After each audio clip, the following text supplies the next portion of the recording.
Let's start in Deuteronomy 6, verse 4 and 5. We are familiar with this. Hear, O Israel, the Lord our God, the Lord is one. You shall love the Lord your God with all your heart, with all your soul, and with all your strength. We know this phrase. It's common. It's a common thread that we hear throughout the Old Testament, through the Torah, as well as through in multiple other places in the Bible. Deuteronomy 10 and verse 12 is a similar. Hear now, Israel, what does the Lord God require of you but to fear the Lord your God, to walk in his ways and to love him, to serve the Lord your God with all your heart and with all your soul. Deuteronomy 30 and verse 6. The Lord your God will circumcise your heart and the heart of your descendants, to love the Lord your God with all your heart and with all your soul, that you may live. We know this is a central theme of Christ's message to all of us, right? When one of the scribes came to him and they're reasoning with him, they asked him, what is the greatest commandment? What is the first commandment of all? And Christ said to them, the first commandment of all these is, Hear, O Israel, the Lord our God, the Lord is one, and you shall love the Lord your God with all your heart, with all your soul, with all your mind, and with all your strength. This is the first commandment. And the second is like it, is this, you shall love your neighbor as yourself. There's no other commandment greater than these. He threw in the second one there as well, right? And he emphasized one particular part of that first verse. What does it mean that we're supposed to love God? What does this mean? What can we do? What can we possibly do to love the greatest being in all of eternity?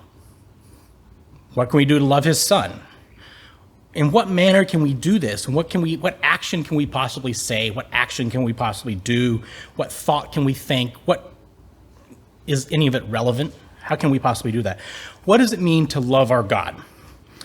What is love in the Old Testament Hebrew? And thou shalt love. The word there for love is the word ahav, or ahavah. It's Hebrew's, the strongest number is the Hebrew word 0157, if you want to look that up. Ahab is the word, H-A-A-B, or H-A-A-V as it's sometimes spelled.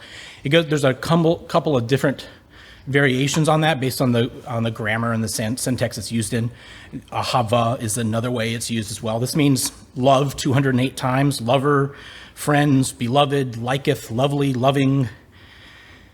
Love is all these things. Love is Genesis 22 and verse 2, when God said to Abraham, take your son, your only son Isaac, whom you love. This is the first time that word is actually used in the Torah, when it's referring to Abraham's love for his son. Kind of interesting. Second time it's used is actually when Isaac brought her into his mother Sarah's tent, and he took Rebekah, and she became his wife, and he loved her. Similar love, a little bit different love probably too. 1 Samuel 18 verse 6 talks about all of Israel and Judah loving David. They loved their king. Deuteronomy 11 verse 1, you shall love the Lord your God, you shall keep his charge, his statutes, his judgments, and his commandments always. Verse 13, and it shall be that if you earnestly obey my commandments, which I command you today, to love the Lord your God and serve him with all your heart and with all your soul. Psalms 119, 127 says, therefore I love your commandments more than gold, and I love thy law, in verse 136. So let's take a little bit closer look at what love is. What is Ahavah? There we go, pops up. So Ahavah is 4 Hebrew words, or 4 Hebrew letters, aleph, he, vet, he, or aleph, he, vet, if you're just doing ahav. The first letter you can see up here is aleph. It's the top one up there.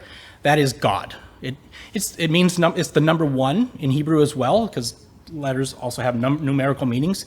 It means it's in the old pictorial versions of ancient Hebrew. It means a strong leader. It basically means God is first. A leader is first. So this is God the Father. The second letter is he. He means, in its symbolism, is beholds and watches over. It's a man lifting up or revealing, beholding. So it's kind of like something's really truly being seen or revealed or understood. The third letter is interesting. It's vet. It's the third one down here. The pictorial form of that means household or family. And actually, it's the way it's written there. It's kind of, you look at the shape of it, it kind of like a C kind of shape to it. It's supposed to mean a household with the son leaving the house, which is the son, the Christ. So there's a man coming out of the house. And so that symbol can be a house, family, or the son. And then the third letter is hey again, being lifted up, revealed, beholded. So Ahav, or Ahavah, is God showing you his son. You think about that, right? God showing us his son. He's in John 1, verse 18, actually talks about no one has seen God at any time, only the begotten Son, whom is in the bosom of the Father, and God has declared him. He's declaring Christ. He's revealing Christ to the world, if you want to look at it that way. Some interesting, he's revealing the Son, lifting the Son up. We know the crucifixion, right? The Son being lifted up. Just from these symbols. And it's also the Father watching over his house, his family. So the other way you can look at Ahav is to think of it as God watching over you. God watching over his people, his household. Zephaniah 3 and verse 16 and 17 actually refers to, or says, and in that day it shall be said to Jerusalem, do not fear Zion, do not let your hands be weak. The Lord your God is in your midst, the mighty one will save. He will rejoice over you with gladness. He will quiet you with his love, Ahav. He will rejoice over you with singing. I will gather those who sorrow over the appointed assembly, who are among you, whom is a reproach is a burden. Here you see God is in your midst. He is watching over you. He is protecting you, rejoicing over you, gathering you, saving you. God sees us. He knows what we need. He knows what we are in need of. He is aware of who we are. He knows what's best in your life, does he not? That's our faith, that God is doing what is best for us today, for all his people, for all his children. This isn't just thought, this is action. And these Hebrew words actually have action to them. This is the action of actually God doing this for us. You can see that in your lives today. And by the same understanding as you understand Ahav, if you're practicing Ahavah, then you're practicing that same principle. If you're loving God, you're trying to do what is best for him, trying to truly see who he is, to understand who he is, what he wants, what he needs, what he wants from you. And you're doing the same for those in your house, your neighbor, your family, those who you're responsible for, right? Ahavah, it's the last letter. You're also watching over. You're also regarding, looking beyond into your household being a larger community, potentially. And you're really beginning to see them, to understand them. Really be understanding who is your neighbor, what is their needs, seeking out to do what is best for them, right? Getting to know them. And ultimately, if you kind of think of the symbolism of these words again, these symbols again, ultimately your goal is to show them in your life who is walking in your life. Right? The Son, trying to show the Son in your life. So literally, maybe someday they will see the Son when he returns. Jeremiah 31 and verse 3, the Lord has appeared to me of old. Yes, I have loved you with an everlasting love. Therefore, loving kindness I have drawn you. You see that same word, that love, that Ahav is an everlasting thing. And another way to kind of think about Ahav is the house, right? If you think of that third letter,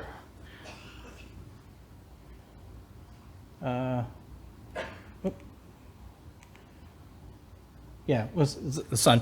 So is a house. Think of 1 John 4 and verse 6 through 12. Let's start in verse 7. And beloved, let us love one another, for the love is of God. For everyone who is born of God and knows God, and is born of God, knows God, and he who does not love does not know God, for God is love. Or in this case, we know that word's agape. And this is the love of God who has manifested toward us, that he has sent his only begotten Son into the world, that we might live through him. So this is the New Testament, but think of just what that means right there as we think about those symbolisms from the word Ahav. God is this. You're born of this. He sent his begotten Son into the world, right? That's that revealing, so you can live through him. And as you go down through 1 John 4 and verse 12 through 16, verse 12, and no one has seen God at any time, but if we ahav, or if we agape one another, God abides in us, and his love has been perfected in us. By this we know that if we abide in him and he in us, because he has given us of his Spirit, and we may have seen and may testify that the Father has sent the Son as Savior of the world. Whoever confesses that Jesus is the Son of God abides in him, and he in God. And we have known and believed that the love of God has for us, that God is love, and he who abides in love abides in God, and God in him. So if we abide in God, he abides in us. We think about, again, the symbolism of these letters. God is providing for his house. I get my slides out of order, sorry. But he's abiding in the house of God. So again, that third letter is house, family, right? If we're abiding with God, God is living in our house, or we're living in his house. Literally, that's part of what the word means. And his Son, what is his Son going to do? His Son is preparing a place for us, is he not? He's preparing a place where we're going to live, where he's going to take his betrothed, his wife, his church, right, to that place, a household. Abiding in his love, loving in the house of God, in God's house, this is the goal of all of mankind. This is really getting to, also think of it another way, is when you're abiding with somebody, you really get to know them, don't you, right? We've had roommates in the past, we've had spouses, we've had friends that we've shared rooms with, dorms with, whatever. You really get to know who that person is. You really get to understand their intricacies and their difficulties, and they get to understand yours. You really get to know them on a deep and intimate level.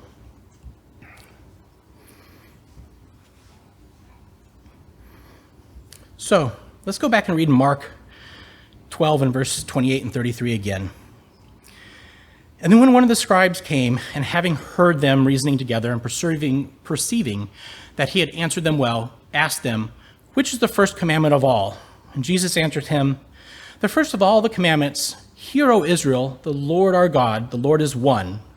And you shall ahav the Lord your God with all your heart, with all your soul, with all your mind, and with all your strength. This is the first commandment. And the second is like it, is this, you shall ahav your neighbor as yourself. There's no commandment greater than these. So you can see that ahavah, God's love is God seeing his people, seeing who they are, understanding them, providing for them, providing a place for them, a home, and giving them his Son in that home. That's the first commandment, is it not? Your God's love for you, but your reciprocal love for him, the same thing. You're seeing God, understanding who God is. But then that word, the symbols aren't complete, are they not, without the last half of that? That you have to also ahav your neighbor. You have to love your neighbor as yourself. Abide with them, understand who they are. So, what does it mean to love God? What does it really mean to truly understand who a person is, to know them? All this, we know this word is, in the Hebrew is ahavah, but this is really the same concepts that probably got translated by Paul into what we know as agape, because those words are very similar. And there's really, interesting, no other really origin to the word agape prior to this usage in the Bible, which is really interesting. It's another part of that.